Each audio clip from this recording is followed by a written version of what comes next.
Is customer has released the Vivo at October, right? So for October month, we raised the invoice for November. For November, we raised at December. For December, we raised at January. Like that, we raised it. So this now we need to raise the invoice for June.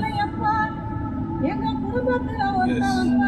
Once the month, once the month completed, only we are raising the invoice.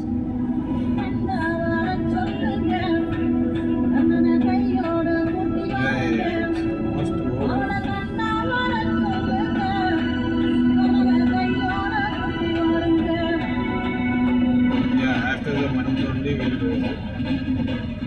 Yes.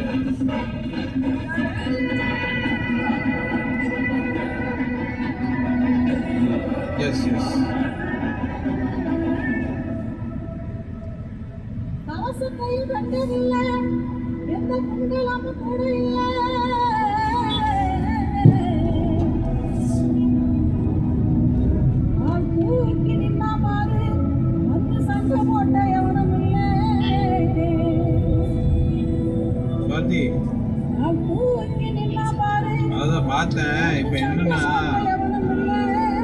நம்ம வந்து எப்படி invoice பண்ணியிருக்கோம்னா October மாதம் share பண்ண பிஓக்கு November rice பண்ணியிருக்கோம், நவம்பருக்குள்ளே December rice பண்ணியிருக்கோம், டிசம்பருக்குள்ளே January rice பண்ணியிருக்கோம். வீட்டுக்கு rent கொடுப்போம்ல அந்த மாதிரி பண்ணியிருக்கோம். ஸோ இப்போ வந்து ஜூன் மாதத்துக்குள்ளே தான் இப்போ பண்ணணும். ஜூலையில் ஜூன் மாதத்துக்குள்ளே பண்ணணும்.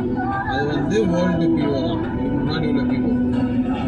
நம்ம இப்போ போன வாரம் கொடுத்தால அந்த பிஓ வந்து நம்ம ஆகஸ்ட்டுக்கு தான் இன்வாய்ஸ் ரைஸ் பண்ணோம். இப்போ வந்து நீ வந்து போன பெயிண்டிங் ஒன்று இருக்குது, அதுதான் இன்வாய்ஸ் ரைஸ் பண்ணணும். அதே வேல்யூ. ஆமாம், நீ ஜூலையில் ரைஸ் பண்ணணும். ஆக்சுவலாக நீ ஜூனில் ரைஸ் பண்ணாலும் ஓகே தான். அதுதான் ஆல்மோஸ்ட் எண்ட் ஆயிடுச்சு.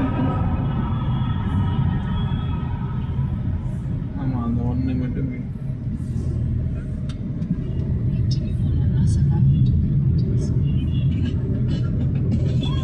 ஐஃபோன்ல ஜூன்னு போட்டுரு, அவ்வளோதான். இன்வாய்ஸ்ல ஐஃபோன்ல ஜூன்னு வரணும்.